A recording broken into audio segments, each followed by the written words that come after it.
Meus amados irmãos, louvado seja nosso Senhor Jesus Cristo.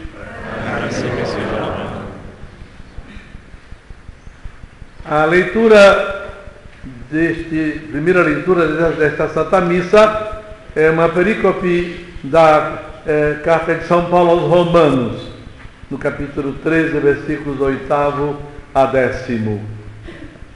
Irmãos, não devais nada a ninguém, a não ser o amor uns para com os outros, pois que aquele que ama o próximo cumpre a lei. Pois os mandamentos que dizem: não cometerás adultério, não matarás, não furtarás, não levantarás falso testemunho, não cobiçarás, e se há algum outro mandamento, todos eles se resumem nesta palavra: amarás ao teu próximo como a ti mesmo. O amor ao próximo não faz o mal. Portanto, a caridade é o complemento da lei. Evangelho de hoje, segundo São Mateus, uma perícope do capítulo 8º, versículos 23 a 27. Naquele tempo, tendo Jesus subido a uma barca, seus discípulos o seguiram. De repente, levantou-se no mar uma grande tempestade, de modo que as ondas cobriam a barca. Mas ele dormia, e seus discípulos o acordaram, dizendo: Senhor, salvai-nos, senão morremos. Respondeu-lhes Jesus: por que temeis, homens de pouca fé? Ao mesmo tempo, pôs-se de pé e deu ordem aos ventos e ao mar, e se seguiu uma grande tranquilidade. Os homens realmente admirados diziam: quem é este a quem os ventos e o mar obedecem?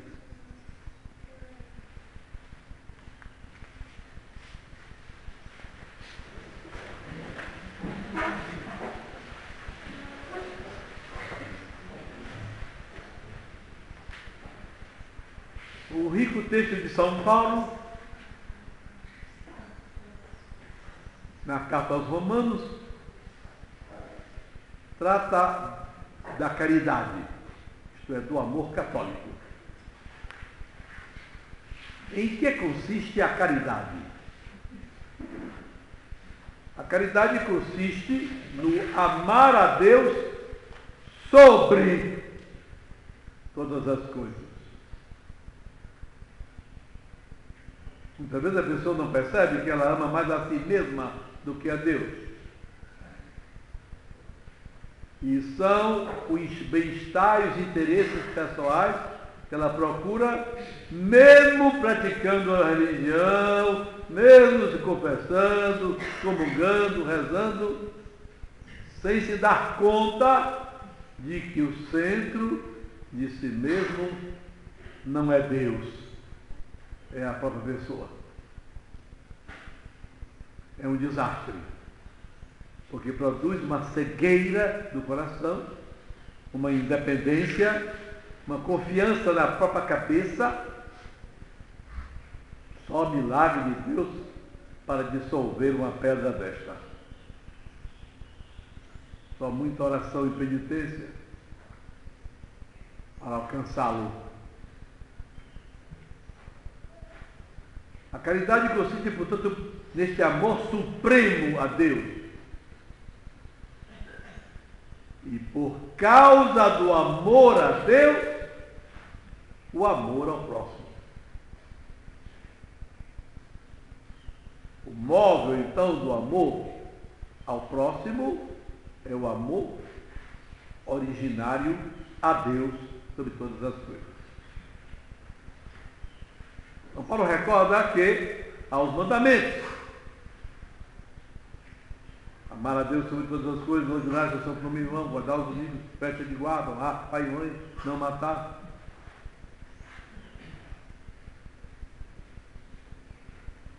Guardar a castidade, não furtar.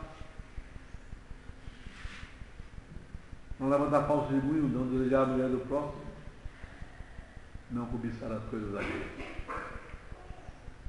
Tudo isso São Paulo recorda que se você tiver a caridade, se você amar a Deus sobre todas as coisas, você então amará o próximo e você não fará nada disso, nada disso.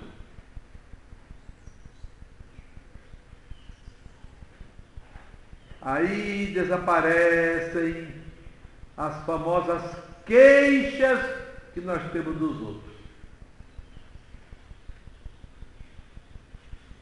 Aquele ponto central da vida espiritual a que me referia no começo desta homilia, a pessoa não se dá conta que tem a si mesma como centro, não Deus. E assim ela sacrifica tudo, até Deus, pelo seu interesse. A medida de amar a Deus, de servir a Deus, vai ser na medida que convém seu interesse pessoal. É um desastre. É um desastre porque impede não só a santificação, mas mesmo a salvação. E não é pouca coisa este risco de se condenar. Não é pouca coisa.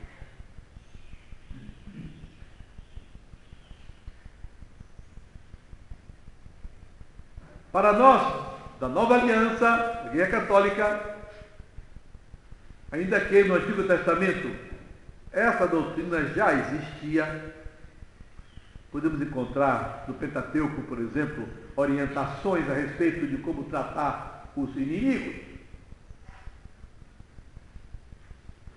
A diferença entre o Antigo Testamento e o Novo nesse ponto não está na essência,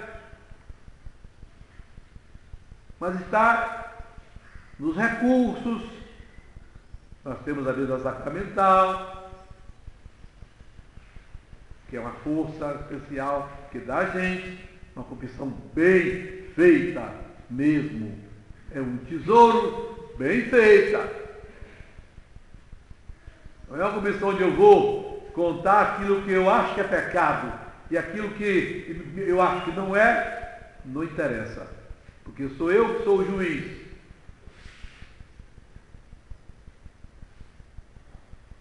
Uma comunhão bem feita, uma vida sacramental cuidadosamente levada, constitui certamente uma força imensa, superior à antiga aliança.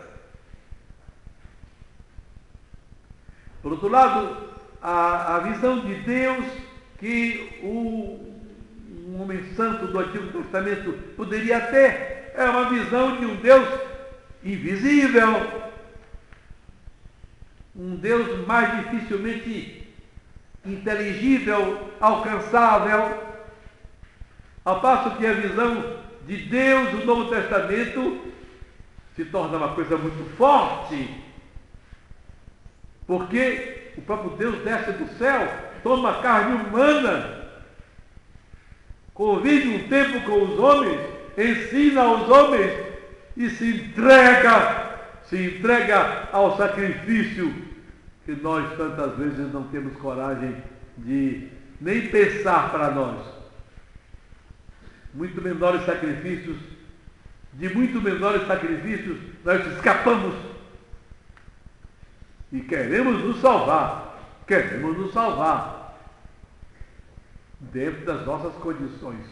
Evidentemente, a salvação é de Deus. As condições têm que ser de Deus. Não são nossas. Não são nossas.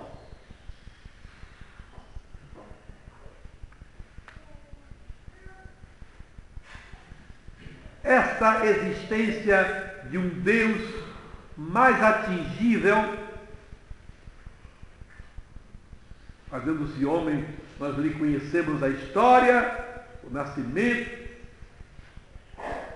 a vida pública, os fatos extraordinários ocorridos durante a sua vida, a maneira como ele se entrega a paixão e a morte, a ser estraçalhado pelo demônio por causa de nossos pecados.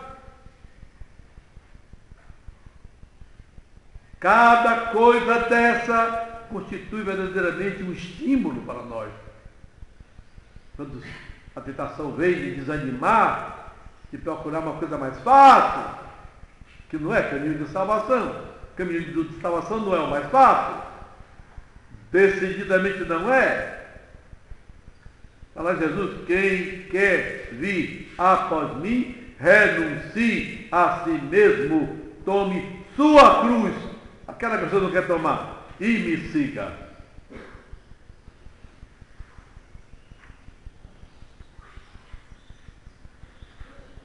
Assim compreendemos o que é o exercício da caridade. Principalmente no Novo Testamento, que por causa dessas razões, das últimas que citei, fica mais fácil a gente lembrar da nossa relação com Deus. Nós temos mais medo de não sermos fiéis ao projeto de Deus a nosso respeito e nos ajustarmos, ainda que custe um sangramento e o nosso aniquilamento na terra. É preciso caminhar para o mais duro, para o mais custoso, e não procurar o mais fácil e querer se salvar assim. Cada um veja muito bem aquilo que Deus pede. Para cada condição há as responsabilidades.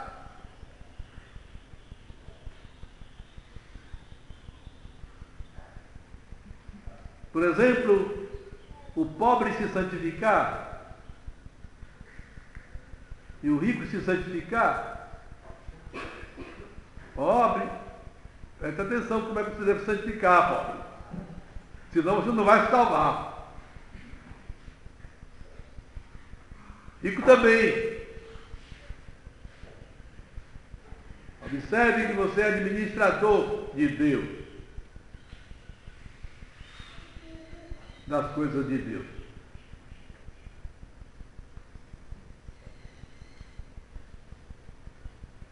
O Evangelho de hoje nos apresenta Jesus, que tinha feito um giro de pregações, de curas, para dar prova de que o que ele pregava devia ser aceito, marcado por dois grandes sermões, sermão chamado da montanha das bem-aventuranças, bem-aventurados os pobres de espírito, que deles é o reino dos céus, bem-aventurados os puros de coração, porque eles verão a Deus, etc.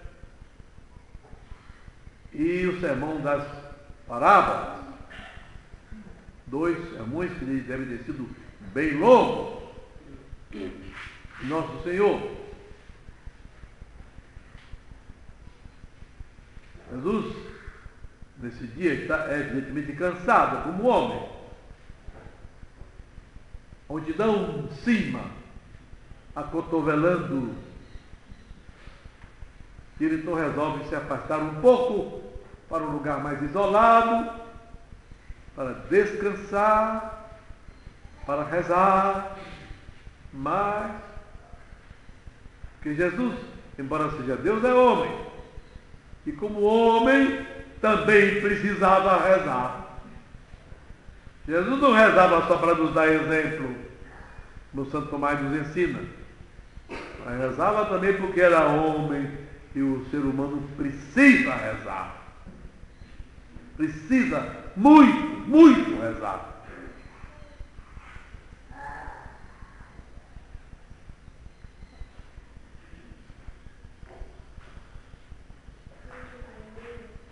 Há muito barco, é o lago de Genezaré, chamado Mar da Galileia ou Tiberíades. É um lago enorme. Ele tem 21 quilômetros de comprimento e 12 de largura.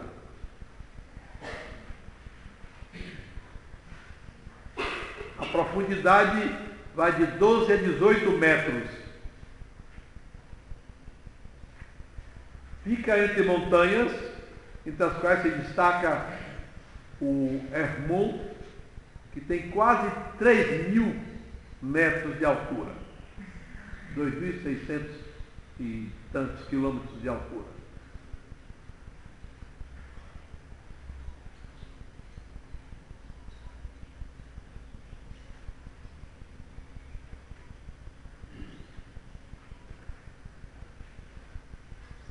É muito grande. Não faz vergonha aos lados europeus. Porém, tem uma característica curiosa. Ele fica a mais de 200 metros abaixo do nível do mar.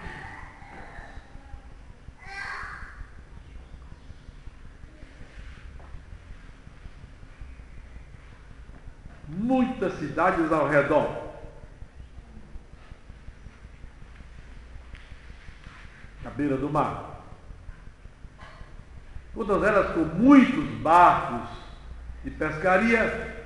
A indústria de peixe é muito grande, muito lucrativa. E entre pescadores, Jesus vai buscar apóstolos, não é? Pedro, São Tiago, seu irmão, Santo André, seu irmão, São Tiago, São João, seu irmão, etc.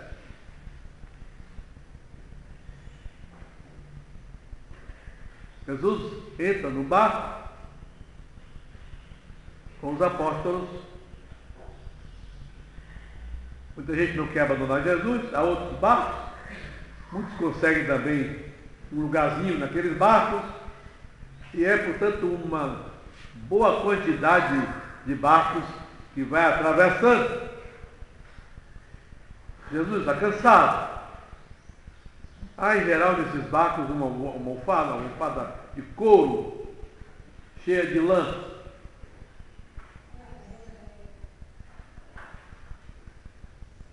Jesus, então, repousa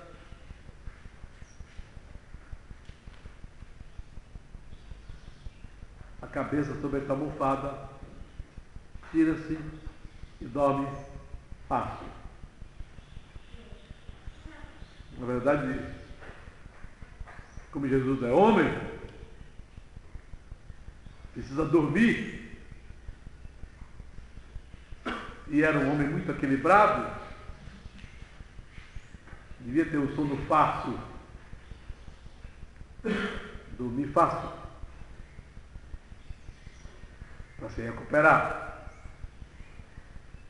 Cansado, Jesus dorme profundamente. É um dos poucos traços da figura humana de Jesus que aparece em toda a sua clareza nesse episódio. De repente, vem forte vento. Era comum se desprenderem das alturas daquelas montanhas ventos fortes que faziam revoluções violentas naquele imenso lago, provocando muitas vezes a destruição de barcos e a morte. Mas essa tempestade não é provocada naturalmente pelos ventos do Hermon, ou coisa que o valha. Ela é determinada por aquele que é Senhor de todas as coisas. E deve ser bem interessante, diz um autor, os anjos lá do céu olharem naquele barco seu Senhor que governa tudo, dormindo no barco, como homem. É uma tempestade especial, terrível. As ondas se encapelam, sobem, ficam altíssimas. E começam a cair por cima do barco, dos barcos, ameaçando todo mundo morrer. E Jesus dorme tão profundamente que aquela zoadeira, aquela perturbação não o acorda. Aflitos, com medo de morrer, resolvem fazer o que não queriam. Acordam Jesus. Senhor, salvai-nos, senão nós morremos todos. E nosso Senhor os repreende.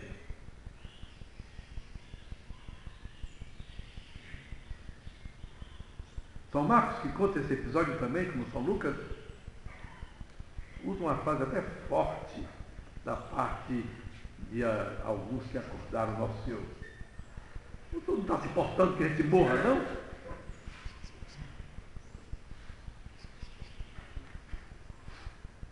Nosso Senhor se levanta.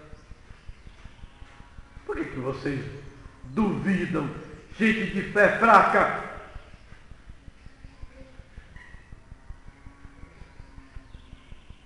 E depois dá ordem ao vento e ao mar. Tranquilizem-se.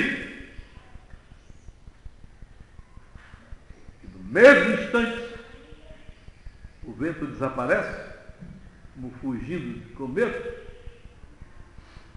e as ondas sem o vento ficam calmas.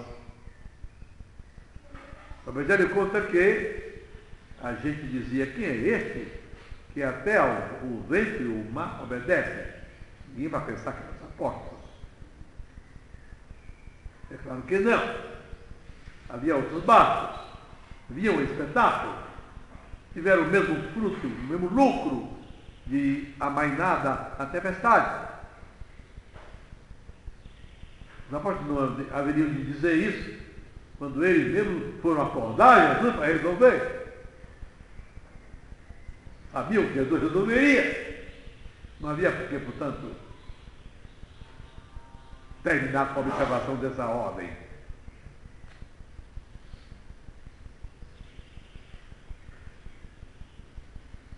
Este é um drama humano mais grave em algumas pessoas, ao ponto de ela entrar por caminhos altamente enganosos que vão dar na perdição.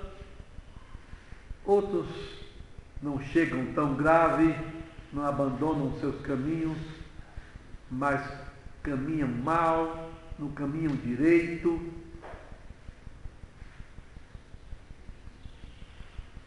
Na vida que vai levando, e por isso não se santificam, às vezes mal conseguem escapar do inferno, a passar um purgatório terrível.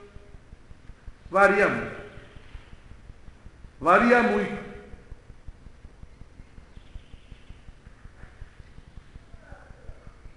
Porque esta é uma horrível realidade humana encontradiça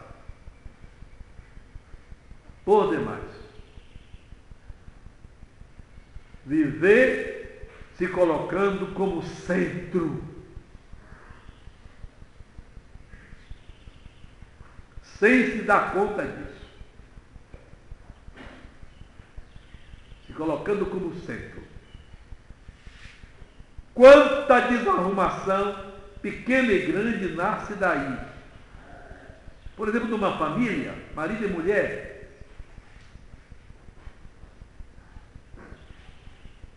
quanta confusão ocorre por causa de uma falta de visão adequada do que é vida de família, católica, do que é vida de família.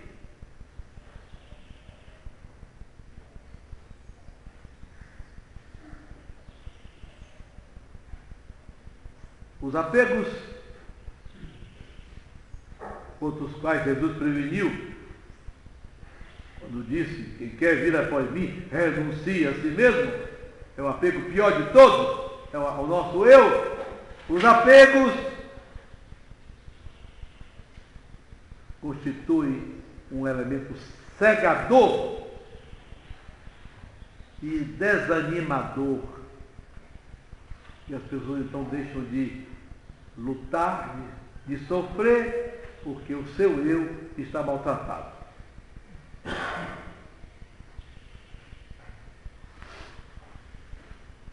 Em famílias católicas, que não conhecem exemplos, em que se casam, maravilhoso, fulano é maravilhoso, fulano é maravilhosa, depois se separam, abandonam um compromisso grave feito com a outra pessoa, é claro, mas diante de Deus. Não se brinca com Deus. Casou? Pois leve até o fim.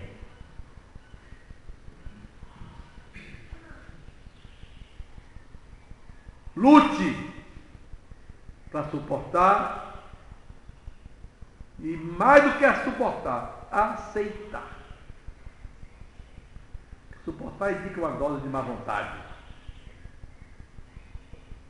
E se você vai mais longe no caminho espiritual, não chega só a aceitar. É até amar as dificuldades, as contradições, as guerras que sofre. É até amar.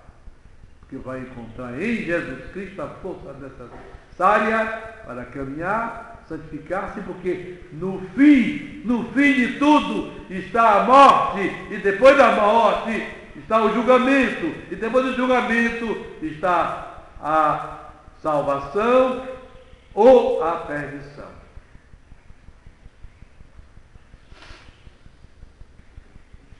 Amar a Deus sobre todas as coisas.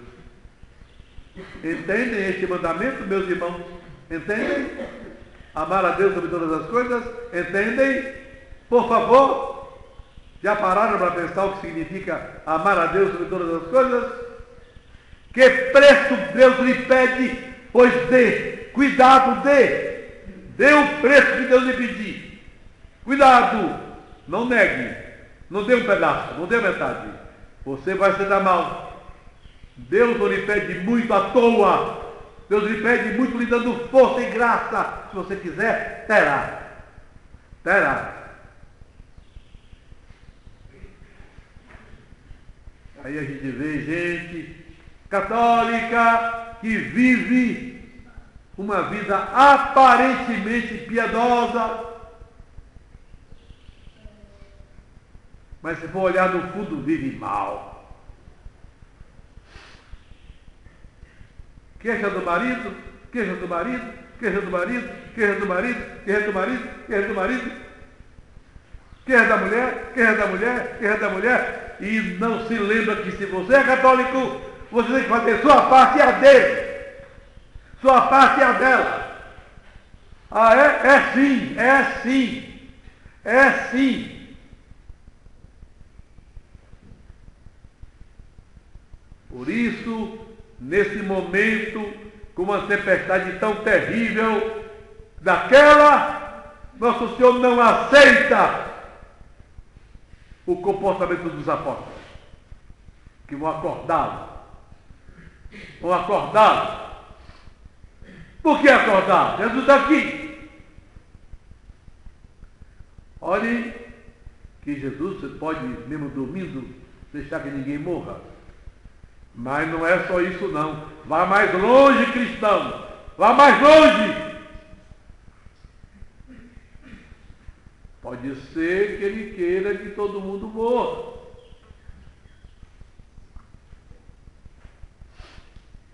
E não é porque não está guardando, não. Não é porque não está guardando. Entendem? É preciso aprender na vida a se submeter a Deus. A dizer a Deus, mande, Senhor, mande o que o Senhor quiser, eu não vou fugir do Senhor, me enganando com as coisas, buscando o mais fácil. Não.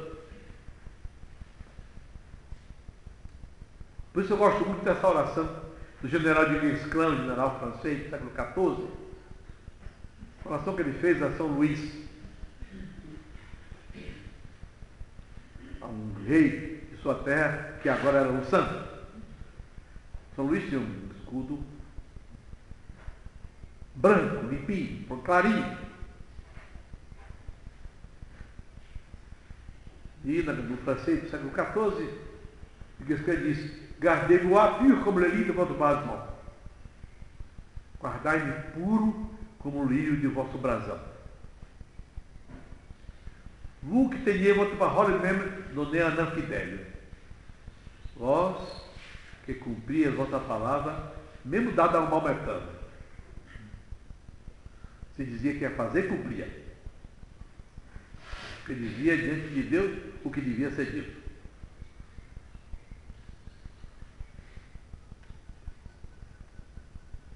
Faites que mensonge ne passe par ma gorge, je franchise me côté la vie. Concedei que não passe mentira pela minha boca, mesmo que a verdade me custe a vida. Eu não queria que ser morto pela verdade que disse. Peu, valente, inabile ou refilado, sem acertar, recuar a boca. Coupez les ponts à mes petites. Cortai as pontes das minhas simulações. Que eu não saia querendo enganar os outros, nem a mim mesmo, e pior ainda a Deus. E o ouro dessa oração é o final. E que je marche toujours depuis Dieu. E que eu avance sempre para o que é mais duro, o que é mais custoso. Compreendem? E quer ir para o céu?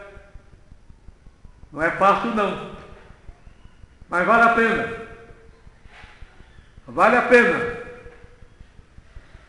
Vale a pena. Não é? Dulcíssima Virgem Maria.